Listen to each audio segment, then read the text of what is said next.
the Locked On Podcast Network, your team every day.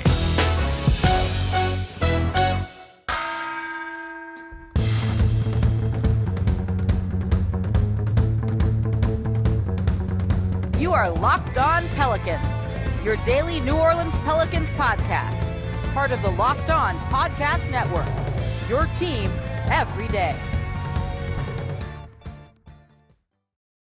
Welcome to another edition of Locked On Pelicans, the daily podcast covering your favorite team, the New Orleans Pelicans and NBA, part of the Locked On Podcast Network, your team every day, available wherever you get your podcasts. I'm your host, Pelicans Insider, credential member of the media, Jake Madison, at NOLA Jake on Twitter, here with y'all on this Monday.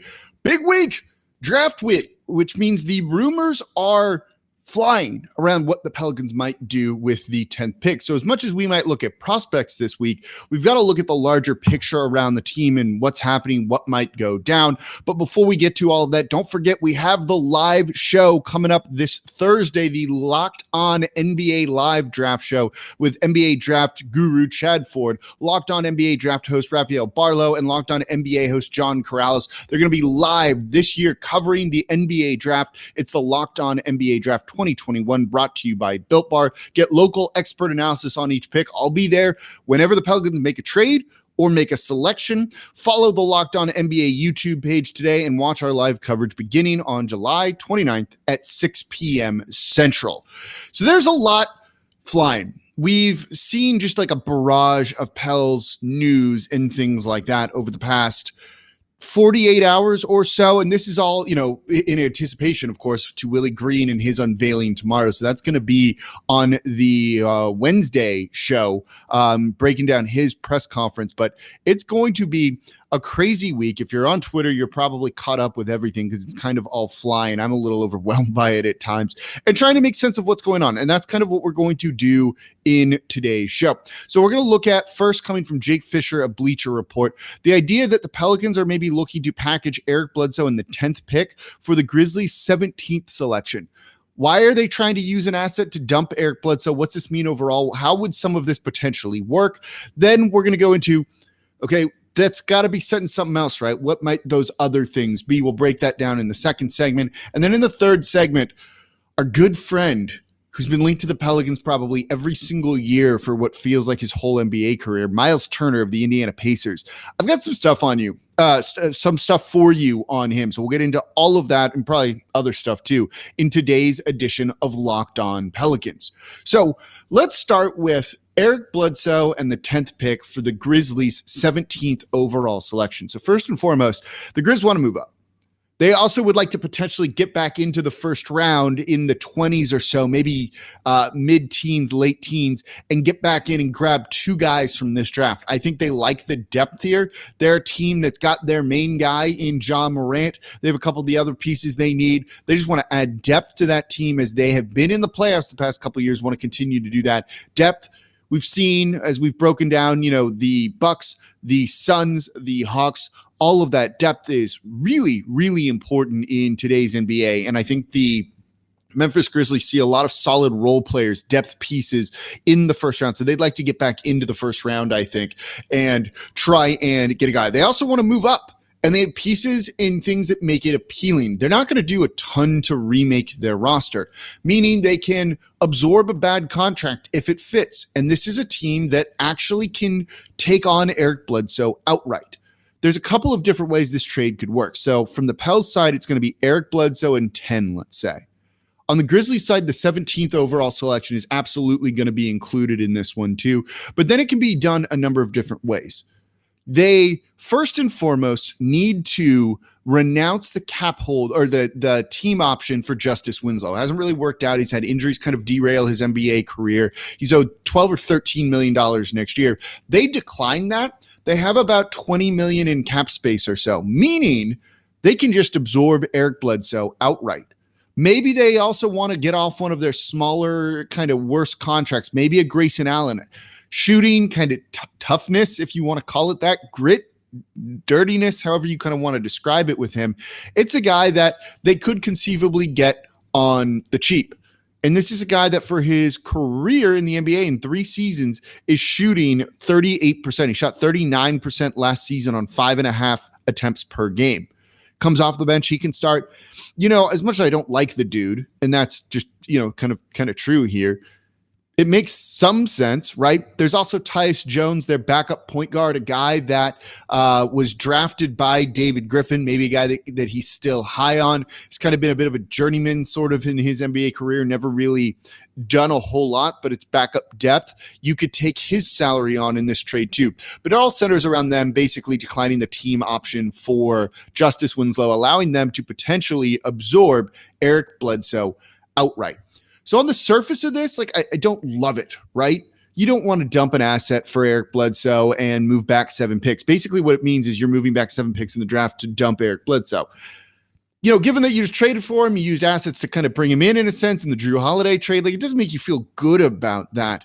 But this is all part of the larger plan. And it's a way that the Pelicans can kind of free up some more money.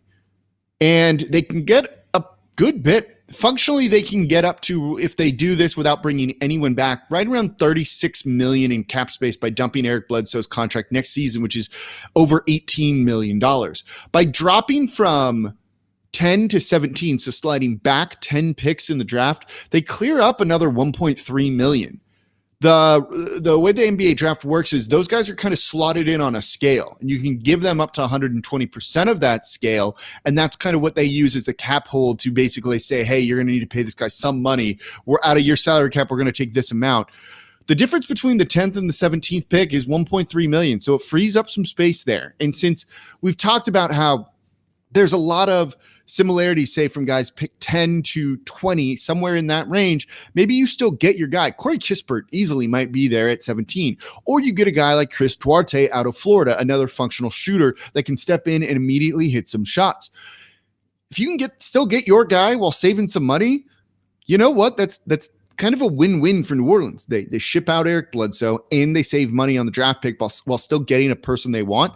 It's not a bad trade on the surface of that, but still, 10's better than 17. There's an opportunity cost associated with it too. You can potentially still take your guy at 10 and not care if it's the right spot for him or not, or if it's too high, if it's someone that you've identified. There's something to be said for making sure you get your guy and not having one of those other 6 picks in the meantime kind of snipe you and take them away.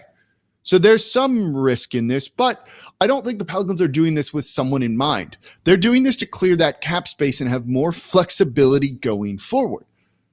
So then, if this trade ends up happening, and I would imagine this would happen right at 10, kind of looking at what the draft board would be at the time, if the Pelicans feel that they can get a guy they like in 7 picks from then, they might pull the trigger on this if this is something Memphis still wants to do. If they're looking at this and being like, wait a second, a guy has fallen, somehow at 10 we can get a real stud of a player that shouldn't be there, they might keep it and just kind of take what was given to them and guys who have fallen. And look, after the first 4, the draft gets interesting. What the Magic do at 5, or the Thunder do what the Magic do at 5 gets really weird, and that's where this can get a lot of fun, and that's where we're really gonna find out that when the draft starts. So I wouldn't expect this deal to get done until draft night, kind of in the moment, depending on how things have shaken out in the first round.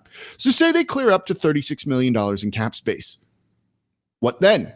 So let's take a look at that coming up here next in today's edition of Locked On Pelicans.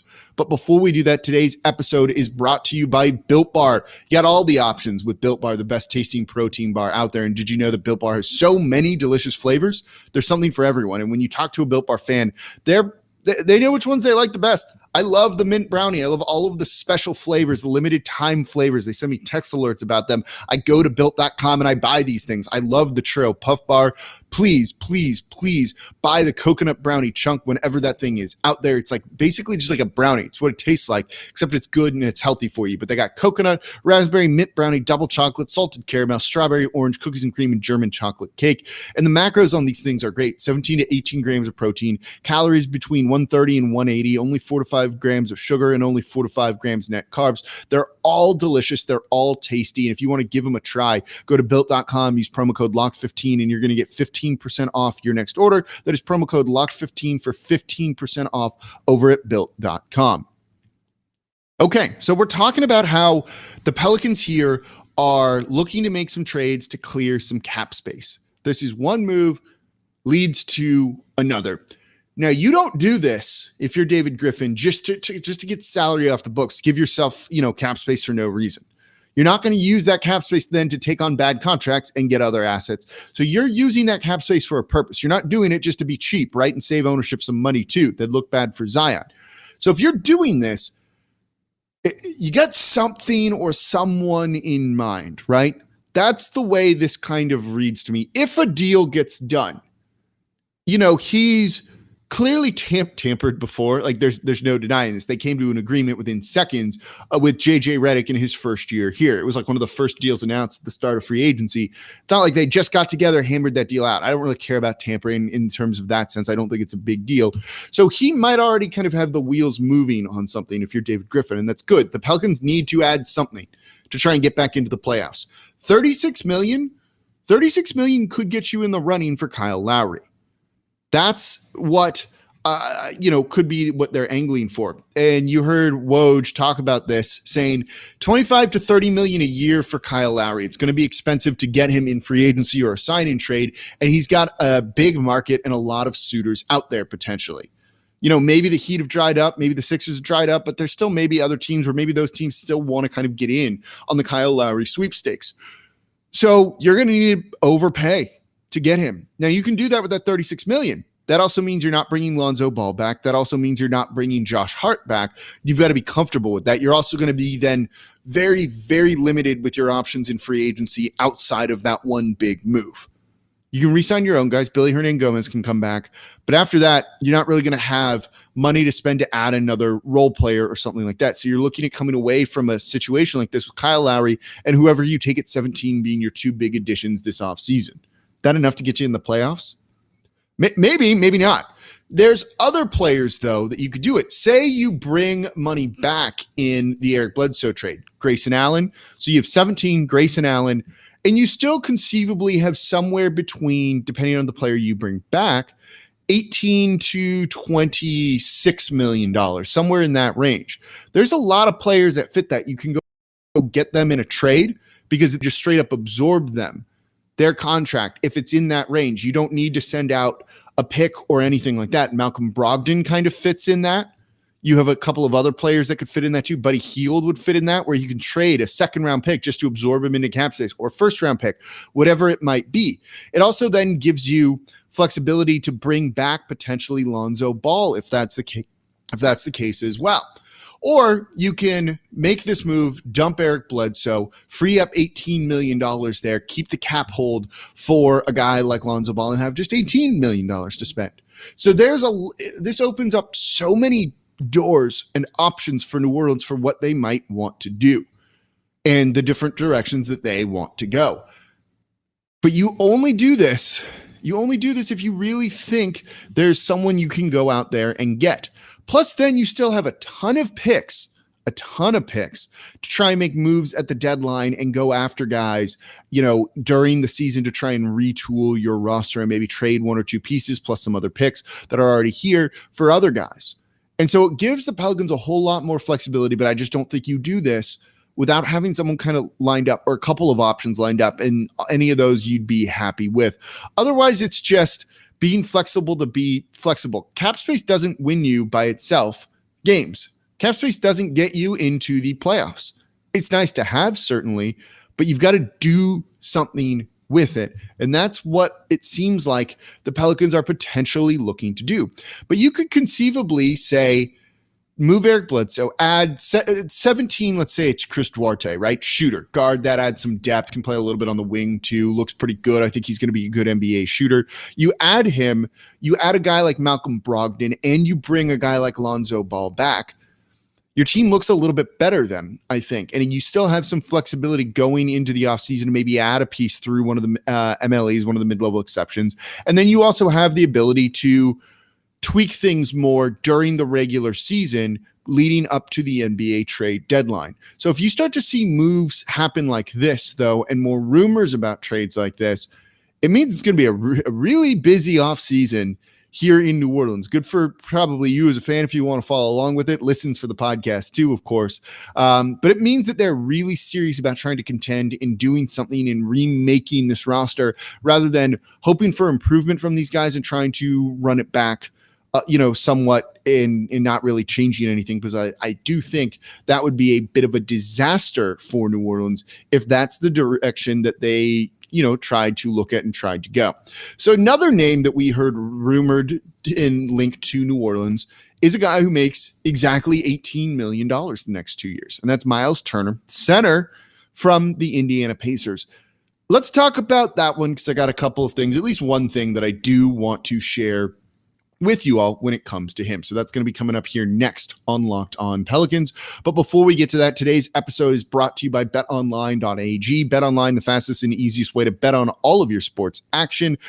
It's the off season, but that doesn't mean you can't bet on things. If you want to get in on the draft, make the draft a little bit more interesting, do you feel comfortable with Cade Cunningham going number 1 overall? Go make some money off of it. And if you just ever need a one-stop shop for all the latest news, odds, and any info you need basically on any sport, including the NBA, MLB, NHL, NFL, and all your UFC MMA action, you can do it over at betonline.ag. So don't sit on your sidelines anymore, as this is your chance to make all of your sports knowledge working for you, make some more money. So head to the website using your mobile device to sign up today and receive a 50% welcome bonus when you use promo code Locked On over at betonline.ag. BetOnline, your online sportsbook experts. So we've talked about how if the Pelicans kind of go this route of dumping Eric Bledsoe, particularly into cap space, and look, you get the, I do want to say this, you get the other side of it too, right? Like there's addition by subtraction that is very much a thing. In Eric Bledsoe's case, like that's a real freaking thing with how bad he was last year. But it also frees up more minutes for Nikhil, for Kyra Lewis Jr. Maybe if there's someone else you add, not that Willie Green would be playing Eric Bledsoe a whole lot, because I don't think he would follow the Stan Van Gundy route of like, I'm going to play the veterans that I trust and not listen to the front office tell me not to play those guys. Or at least you would hope that's the case, or wouldn't be the case. So I think you will end up seeing him gone, these young guys get more minutes. The people we want to see minutes go to, the people who should have been getting more minutes last year. So there you go. That's one of the reasons why you can do that too. But Myles Turner is a guy that fits into kind of the salary cap space that the Pelicans are clearing out. This is someone who's long been linked with New Orleans because the fit on the surface makes a lot of sense. This is a center that shoots threes. You want a big that spaces the court? Myles Turner is actually kind of the guy. He's not an amazing three-point shooter, but he's credible enough and the volume's decent enough for a center.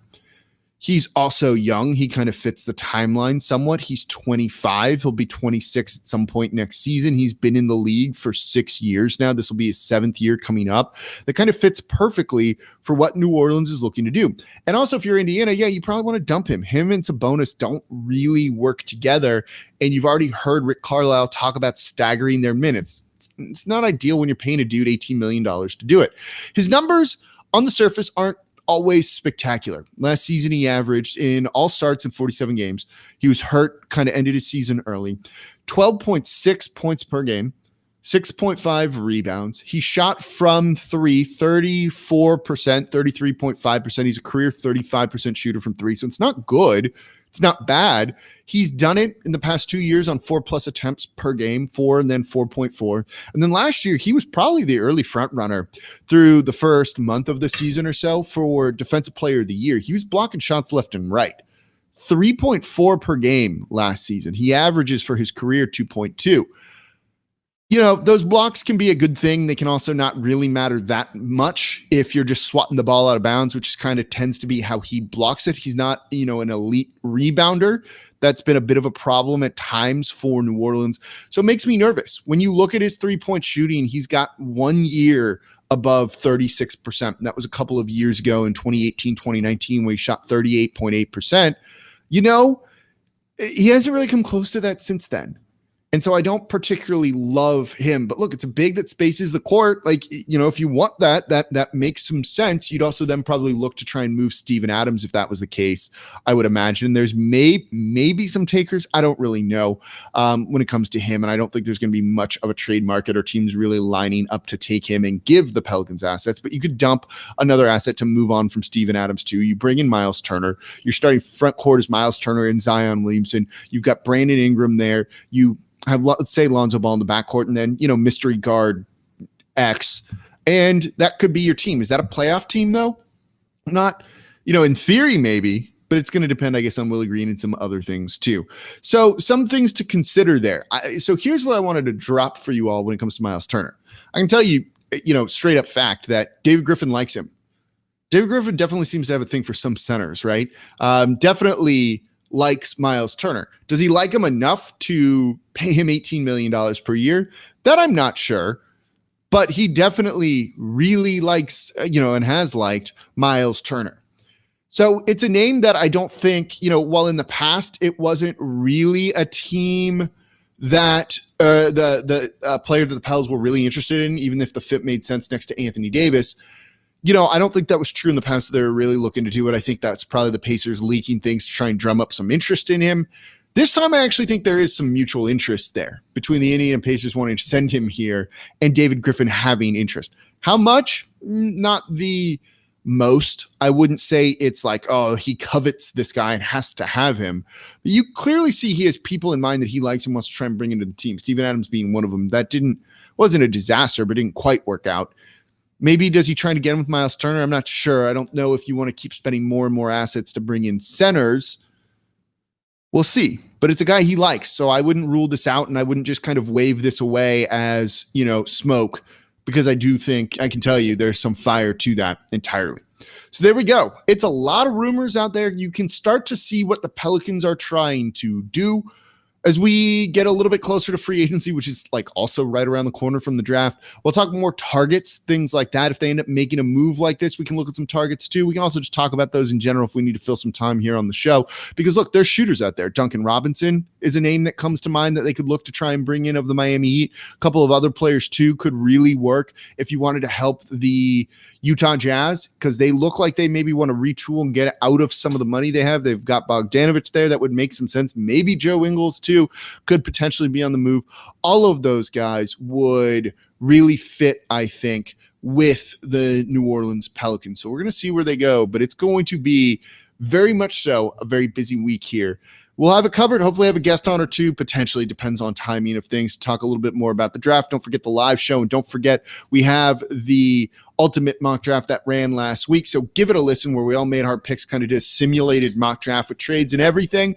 It's a great way to get insight on what these teams are thinking from the local experts, the people that cover the team on a daily basis. So thank you all very much for listening. As always, I'm your host, Jake Madison, at NOLA Jake on Twitter. And I'll be back with you all tomorrow.